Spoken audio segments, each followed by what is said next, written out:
Good afternoon, everyone. Greetings and salutations. Thanks for being here today for the final webinar of 2024-2025 academic year presented by Behavioral Economics in Action at Rotman, or our Bear Research Center. Although we are meeting remotely, we wish to acknowledge the land on which the University of Toronto operates. For thousands of years, it has been the traditional land of traditional land of the Huron-Wendat, the Seneca, and most recently, the Mississaugas of the Credit River. Today, this meeting place is still home to many Indigenous people from across Turtle Island, and we are grateful to have the opportunity to work on this land. My name is Tanjim Hussain, and I am a professor of marketing and economics at the University of Toronto. And I also serve as the director of BEAR. I'll be the moderator for today's webinar. We are delighted today to have Philip Oreopoulos from University of Toronto, Department of Economics. Before I introduce Phil, I would like to go over the ground rules for this webinar. Throughout the webinar session, please submit your questions by clicking the Q&A tab at the top or bottom of your Zoom screen and typing the question into the entry box. At the end of the talk, and with time permitting, we will have a question and answer session in where I'll select questions from the Q&A tab. Without further ado, I would like to introduce our presenter today. Phil Oreopoulos is Professor of Economics and Public Policy at the University of Toronto. He received his PhD from the University of California at Berkeley, and MA from the University of British Columbia, and a BA from the University of Western Ontario. He's a research associate at the National Bureau of Economic Research, NBER, and a research fellow at the Canadian Institute for Advanced Research and IZA, and also a faculty fellow here at BEAR. He has served on the editorial boards of the American Economic Review and the Journal of Labor Economics. His honors include the Doug Purvis Memorial Prize and the Best Paper Prize at the American Economic Journal Applied. His current work focuses on education policy, especially the application of behavioral economics to education and child development.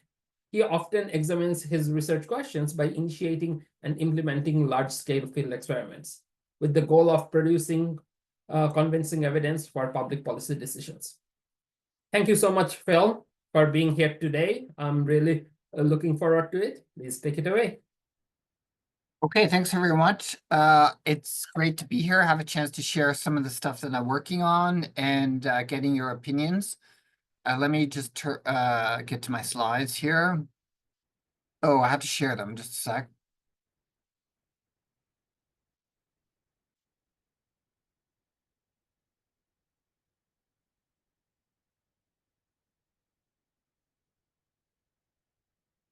Moment.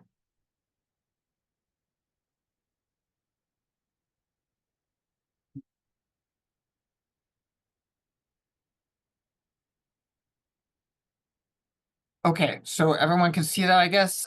I can't see you guys, but I'm hoping to get some interaction. The outline for this talk, I'm going to be presenting, this is just going to arc around a few discussions around the role of practice and support and human capital development, which I think is an important part to think about before we get into using behavioral economics and other kinds of support to help with learning.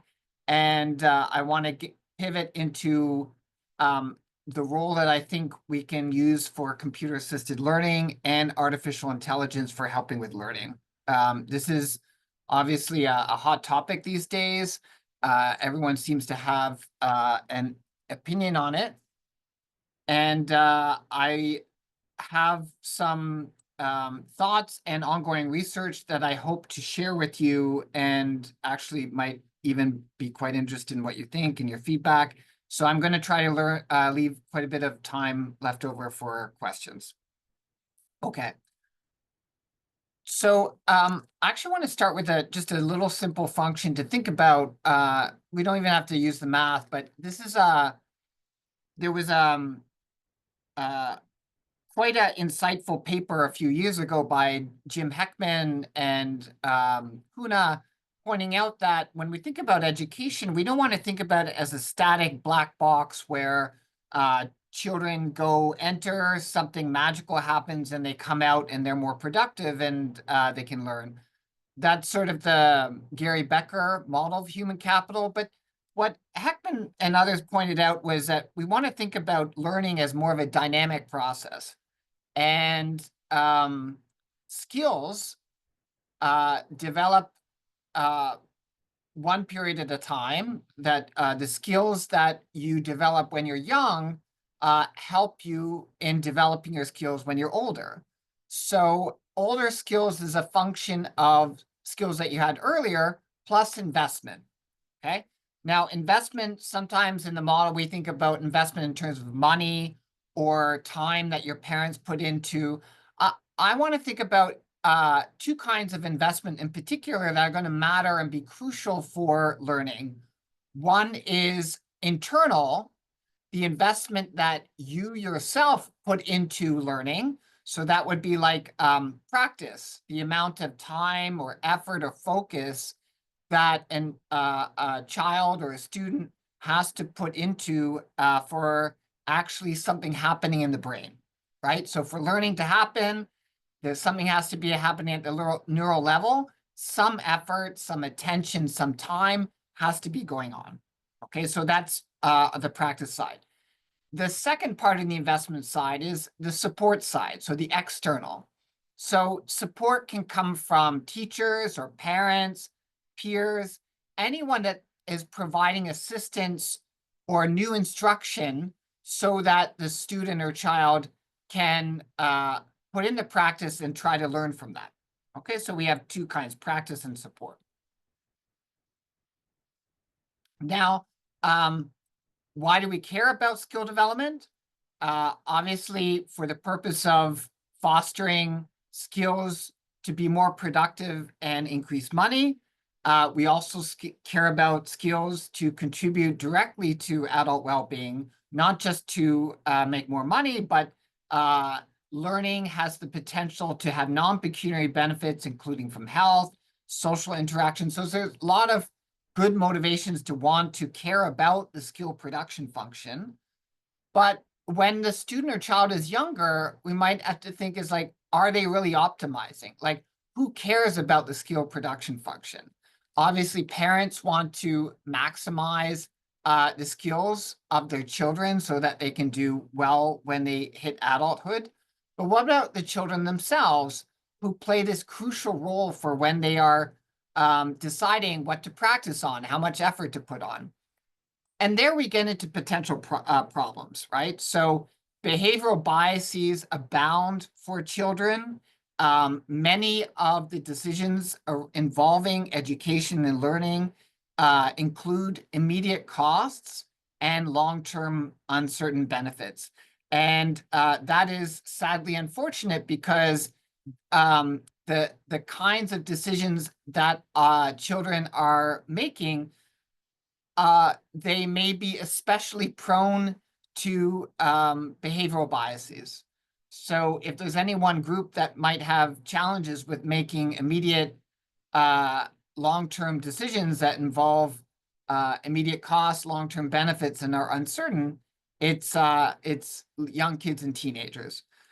So we're not talking just about how many years of education to pursue, but also during those years, how much to practice, how much to study. And so there we get into classic potential that students might not optimize well and make decisions that are not in their long-run best interests because maybe they're present bias, maybe they focus too much on what's immediately at hand, or maybe they have projection bias. So we can try to think about how to nudge or improve practice if we think that children are not doing enough as they should be in their own long-run best interests.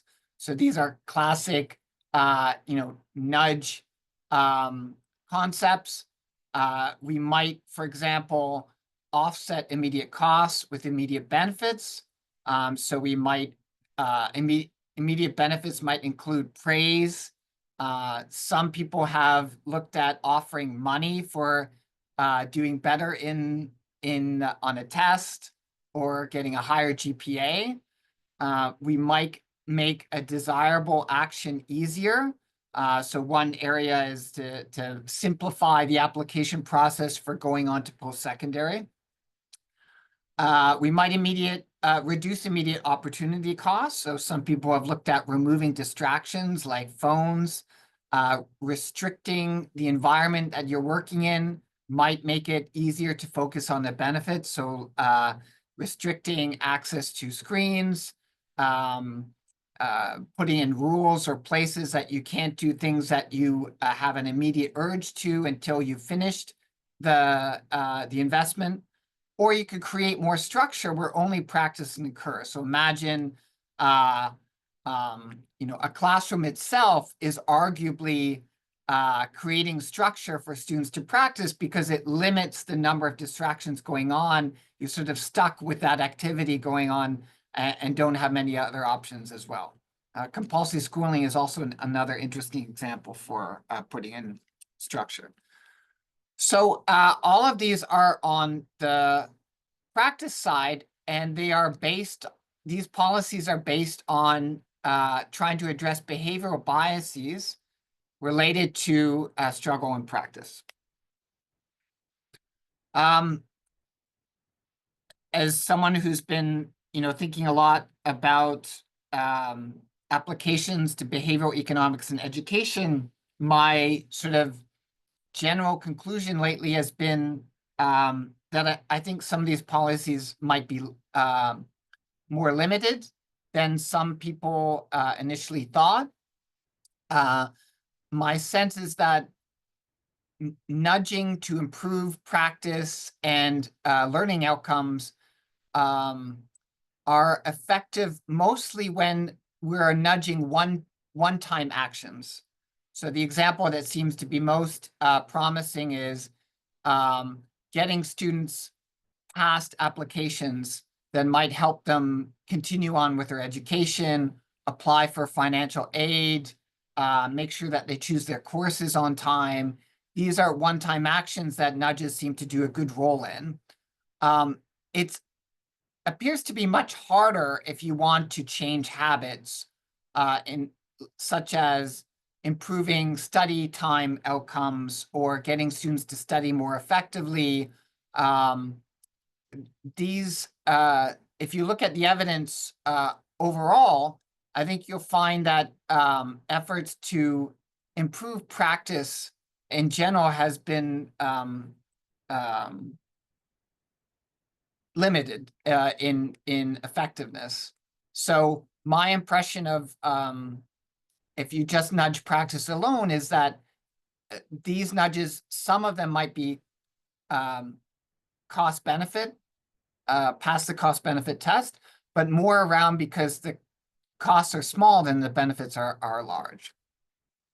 So I want to suggest that we should actually focus, if the goal is to improve learning at a meaningful large level, we should include an interest in helping not just student practice and what's going on in their own learning, but also the support provided to make that practice happen. So an ideal setup, I think, would be imagine having every student has their own teacher.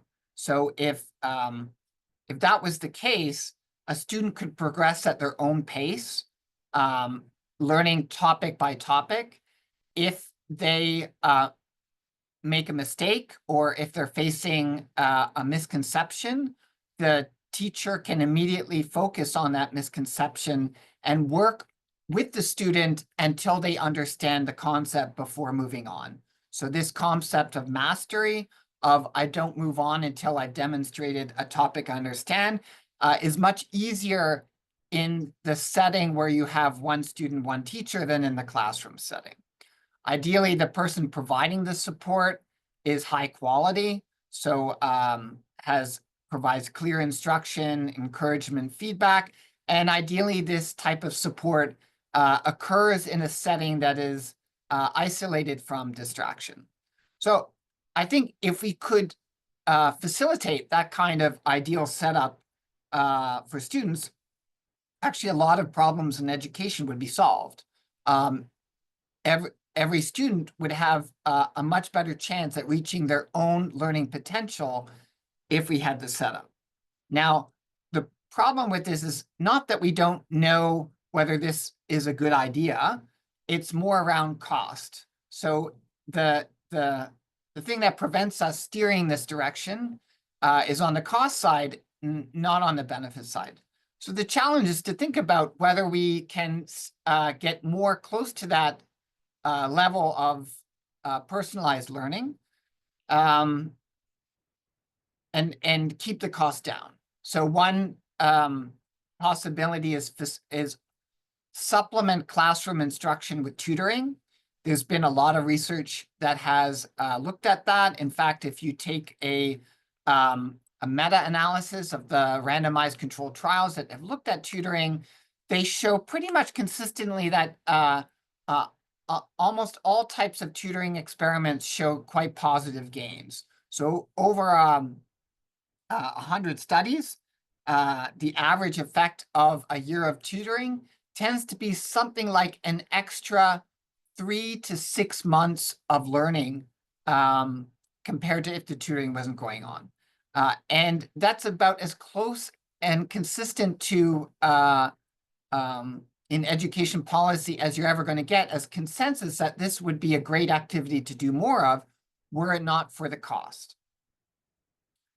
Still, even with the costs, after COVID, there was a lot of increase in funding for tutoring, but it became apparent that scaling tutoring is still difficult. Even if you had the money, finding tutor supply is limited.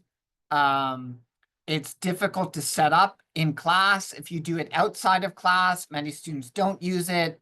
There's many subjects that you might want to do for.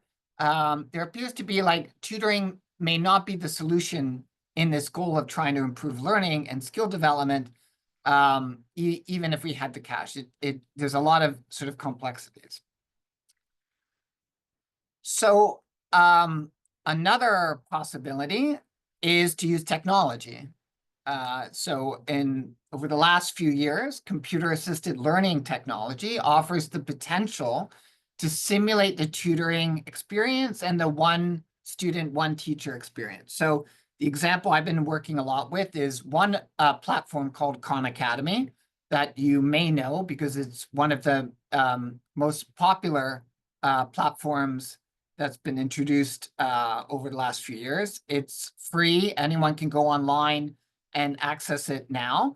And especially if you think around for math, Khan Academy offers what I call like a roadmap of incremental short math videos and exercises to follow one after the other from grade 3 all the way up to grade 12 and maybe even beyond. And so you can imagine the ideal process for a student going through this would be for a student to watch the introduction video on the topic, try out some exercises and keep working on those exercises until demonstrating complete understanding for them before moving on to the next part of the roadmap. So the exercises in Khan Academy are about 4 or 7 questions long.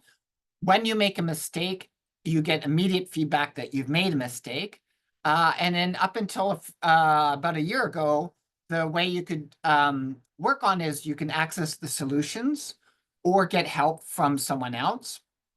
Also, there's a link between the data that the student is working on and the teacher, the parent can see how the student's progressing. So if it becomes apparent that the student is stuck, this teacher can triage and help the student forward. There has been some research also looking at this type of assistance.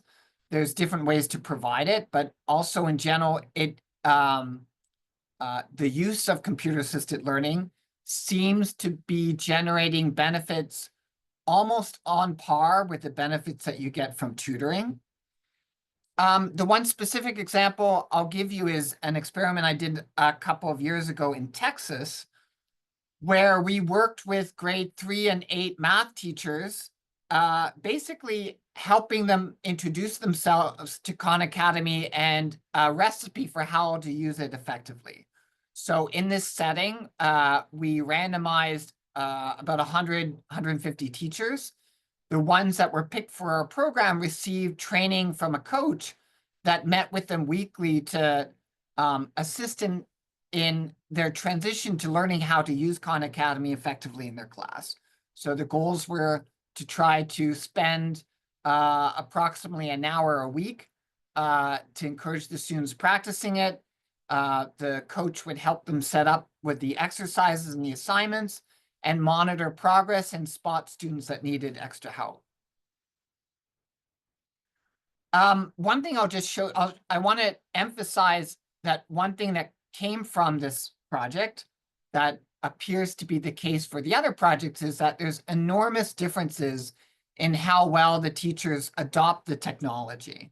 So in this picture, if we focus on the middle schools in grades 3 to 6, you see that this is the distribution of average practice time of Khan Academy per week. So you can see that some teachers on average in their class, there was basically no practice time, while you have a few outliers where the teachers were able to get students to average an hour and a half or more of practice time, and some in the middle. There's a distinction between the middle schools and the elementary schools and the middle schools. The teachers in grades 7 to 8 had much less flexibility in introducing the practice. And as a result, the average practice time was only about 10 minutes a week. And so how that shows up in the results is that if you look at everyone together, you don't get, if you look at the teachers that were selected for the program, the students in them didn't do any better over the full school year when you look at how well they performed on the test. But when you break it up by the elementary and the middle schools, we do see that the students in the lower grades who were getting the Khan Academy are doing better in student test scores compared to those who didn't get the program, on par with these tutoring programs. And so that corresponds to the students that were getting more Khan practice. And if you break that up by individual teacher, we also see this relationship that there's enormous differences in how much practice time teachers ended up using despite getting instructions to try to get the students to practice more.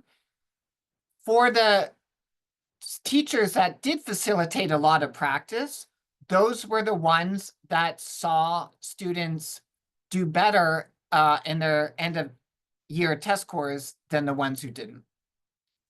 So the challenges with computer-assisted learning seems to be that it's hard to get teachers to use it uniformly and follow kind of the instructions that we want them to. Some teachers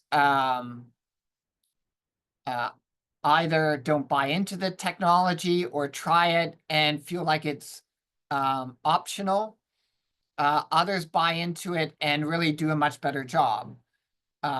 We also see challenges in students themselves, that when they're going through the practice, they get discouraged without the face-to-face support. Okay, that is all to say that, in this quest to see if we can facilitate more one-on-one and personalized learning, tutoring and education technology still seems to be limited for reaching this kind of potential of more one-on-one personalized learning.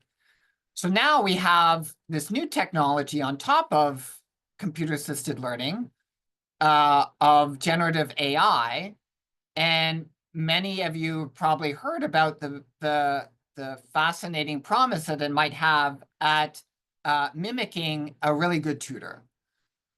So large language models like ChatGPT can be prompted to interact with a student who's working on a problem, like a math problem.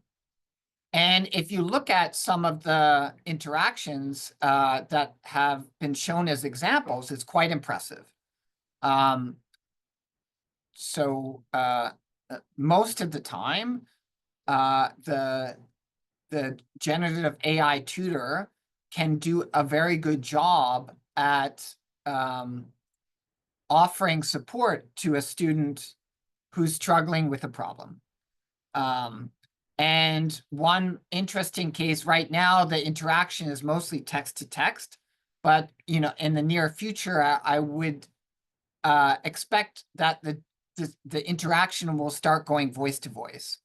Even now, you can take your ChatGPT app and you can take a picture of the problem that you're working on, let's say a math problem, and you can ask Chat to help me solve this problem. Don't give me the answer. Walk me through it. Ask me one question at a time. That kind of prompt seems to generate the kind of interaction that you would expect a good tutor to provide. So there's the potential for this to work. I want to say a few things about what I've seen so far and what I'm trying to do to kind of test the potential for this technology. So let me quickly flip to another set of slides that I have.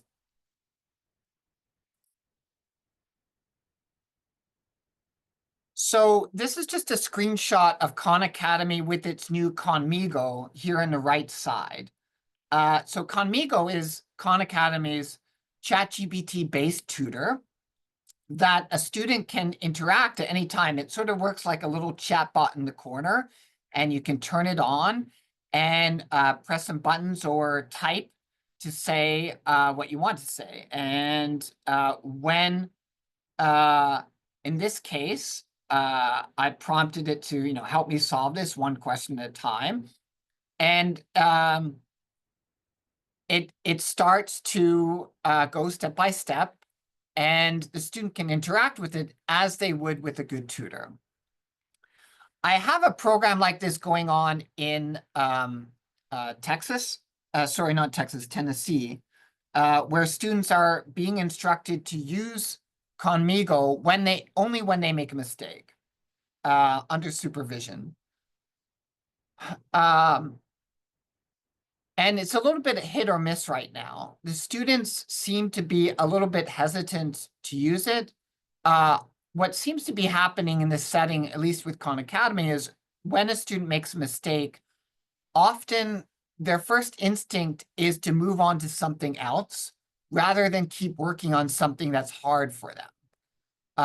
And so that's issue one, is that students seem to like to avoid mastery. They'd rather be doing something else that doesn't require effort, or that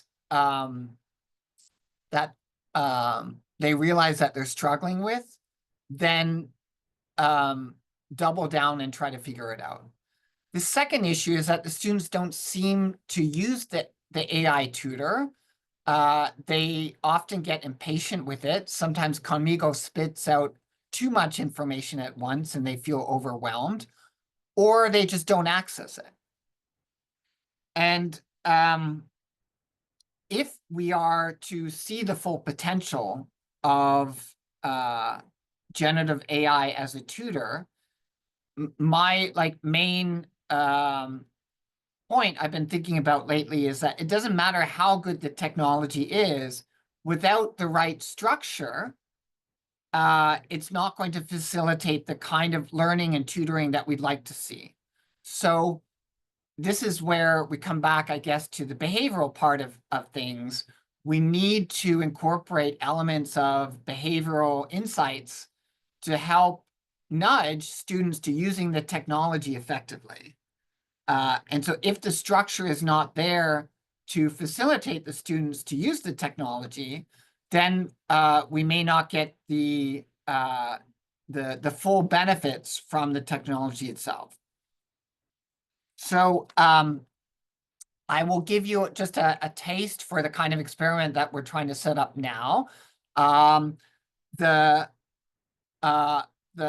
hypothesis is that you need both the AI technology and the structure to generate the benefits. And so I'm setting up developing my own platform to try to test that.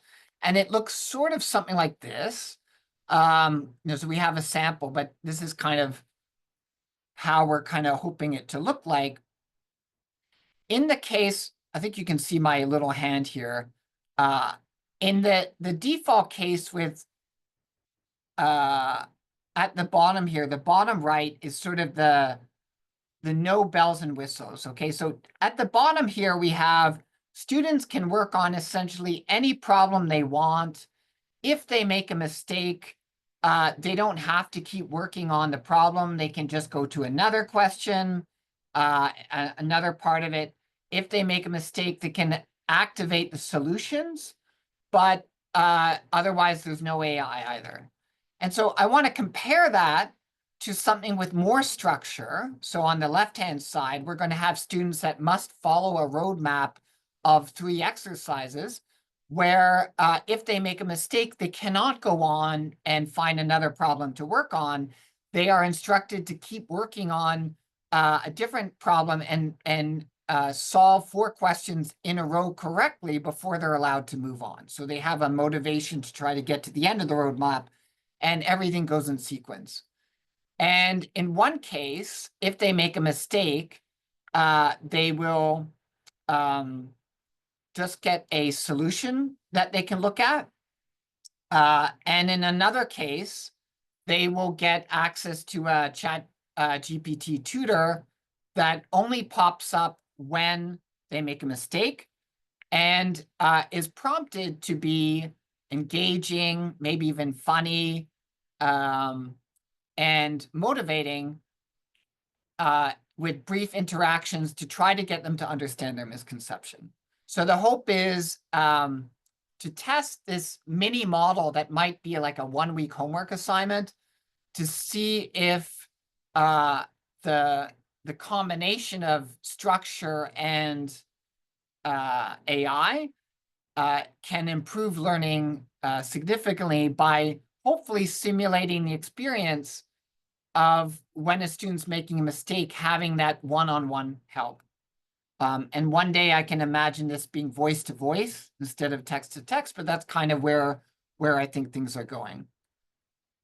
And then I guess that's it. That's kind of what I wanted to show you. Like, I know there's a lot of issues around AI and education. I have my own thoughts about it. I'm sure you've kind of read about it. I would be happy to continue the discussion at this point now.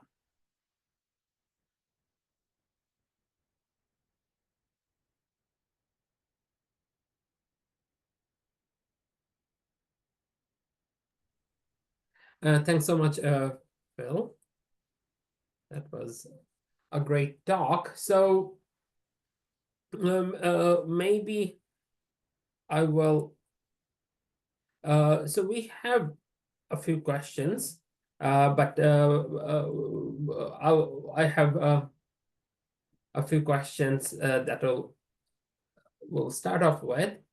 So you are a leader in applying behavioral insights to education, public education, or like and so what got you into like personalized learning or having like every student their own teacher? So what is the common thread between like the broader education and a personalized learning? Oh, as I sort of provided a little bit of a hint at the beginning, I've become a little bit jaded in the potential to use just nudging as a strategy for addressing education challenges at scale, say like on a national or on a regional level. I think if we really want to move the dial, we're going to have to look to other approaches to try to get at this problem of helping students reach their full potential. Often these opportunities seem to be potentially quite expensive. So the one student, one teacher model, that's kind of the model we had 300-400 years ago, where the young prince would have their own tutor in the castle, but no one else would have that kind of setup. I think this technology, we've had technologies come and offer promises of changing education before, and that hasn't really panned out to have massive improvements, but maybe this technology is something new. And there are reasons, I think, to be optimistic that maybe in the not in the next year from now, but in the next 5, 10, 50 years from now, this technology does have the potential to generate the feel that a student is talking with someone who's got their back and helping them one step at a time at their own pace. So that's what sort of steered me in that direction. Fascinating. So, like, whenever we talk about AI, one question is, what is it going to replace? So one question is, do you think AI will be replacing teachers, or to some extent, like, is there any evidence so far? I mean, it remains to be seen what's the best model. I think that the social side of education is really important. So we can't imagine, one student with one computer in their own little isolation box. I think that we need an environment where students learn together. But in that space, I think there are topics, especially like math or science or reading, where we could employ this technology more to facilitate this individualized instruction. And in those cases, maybe the teacher takes more of a role of triage. And in fact, we sort of leverage the power of the teacher to spend more time providing one-on-one instruction than classroom instruction. So I think the two have the potential to go well together. And even using generative AI to help the teacher spot students that need extra help, suggest what kind of help that they might have. There seems to be good opportunities there, so we'll see. And that makes sense. So in fact, like, one kind of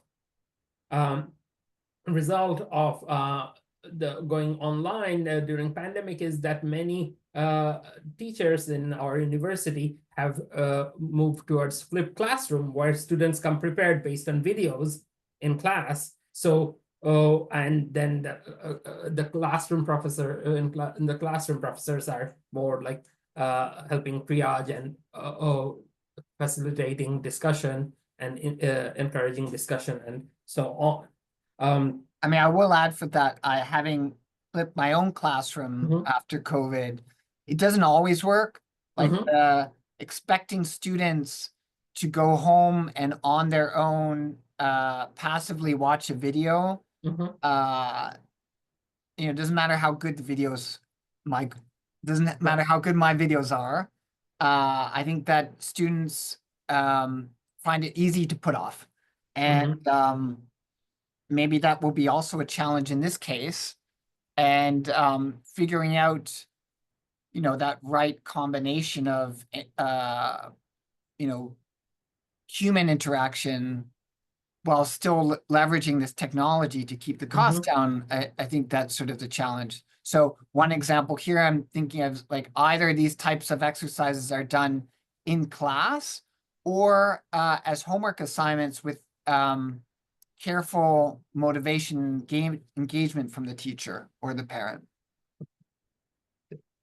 Makes sense. So are you worried, maybe not worried, do you think there is a chance that when like these kind of AI tools, AI tutoring develops, that might lead to homeschooling a lot more. And that goes back to the first point you mentioned when we were talking about replacing teachers, like there is benefit from interacting with others. So, and that would be then somewhat negative. I mean, again, our goal is to optimize skill development on a very broad range of skills that will include social skills and others that cannot easily be taught on the computer. So we still have those goals. I am optimistic that students and society will come to use this technology as a way to improve their learning rather than use it as a crutch. And if students are comfortable at using this technology when they don't understand something, whether that's during school or while alone at home, I think the potential is there. It can help in those different settings. Might that lead to more learning going on at home? It could, and I think that, as you said, there's a role to play in the school system for a wide variety of skills and social interactions. I don't think that's going to go away. Yes, great. So we have quite a few questions from the audience. So one of the question is, I'm interested in how the mastery approach might impact young children's overall cognitive development beyond academic subjects. Could this "don't move on until understood" method help build better learning foundations and metacognition skills during those critical development years of 5 to 12? Where's that? This is question. So it's yeah, this is the second one. First one was comment. Yeah, I think that if you ask any sort of faculty member in education, many would agree that mastery is the way to go as approach to learning. Someone critical on this approach might say, well, by definition, mastery is going to help. If you give it enough time, you're going to learn it. And so, if it takes someone 3 years to understand one topic, maybe that's moving too slow and actually not the right approach if they're progressing too slowly. There's definitely advantages of starting a mastery approach earlier than later, because if you start later, already you may have built some holes in your foundation that you have to go back and build that mastery up again. So there's definitely clear desire to start the process early. And that goes for, reading. I don't know, the more you can define the specific skill and test to it or focus on it, the easier it is to apply mastery. It might be harder to apply for things like, executive function skills, like grit, working harder through a thing. But I think the neat thing is that this type of incremental progress has the potential for students to gain confidence as they go on, because there's mini wins. Okay, I got it. I got my 4 questions in a row. Now I can move on. I see that I can do this as long as I spend enough time on it. It's a question of time, not a question of whether I can do it or not. Oh, and maybe you'll go to the 4th question. Given your research showing nudges work better for one-time actions rather than habits, I'm curious about your take on Duolingo's notification system. While it's a cheap intervention, have you, or I think, do you think it actually translates into sustained language learning habits versus just temporary engagement? I don't know if you. I think I heard about this, where it sort of makes you feel guilty that you haven't been practicing, or like okay, yes, sends you some messages. There's definitely some sort of behavioral thought that went into it. my experience with texting with nudges, especially these kind of things that trying to generate habits, is that they are just marginally effective. You know, you are not likely to generate transformative change from doing it. You know, we can imagine an RCT based on my experience looking at other types of text messages to remind, coax people to doing more participation. It, you know, might increase participation more like 1 percentage point, 2. But to imagine that that kind of intervention on its own is going to make the difference between you learning a language or not, I wouldn't bet on it. So, and the last question on the list. So the audience member was wondering what your thoughts are around ensuring that no one is left behind in benefiting from AI in learning. It currently seems quite uneven in terms of students, parents, teachers wanting to use it, as well as technology availabilities. Any special considerations for equity deserving youth in making sure the benefits of AI is realized equally in our education system? I mean, I think we're still a bit at the first stage of trying to see, does it benefit at all or does it benefit anyone? I think there's the potential that it helps those who are struggling more because they don't understand it and they don't have access to the kind of individualized tutoring or parents that could help them if they were coming from more of an affluent background. On the other hand, that rather than the question being, you know, can it help, you know, are some going to be left behind? I think more around, is it going to expand inequality rather than decrease it? So there might be the concern that those who are coming from more affluent backgrounds actually benefit more from it, even though those from less affluent backgrounds might still benefit, just not as much. Certainly, once we start understanding the potential or the right way to use this technology, we will run up against questions on how to ensure all types of students can access it. And I think if certain groups of students either have trouble accessing it, that's a problem to be solved by facilitating easier access. But if the benefits are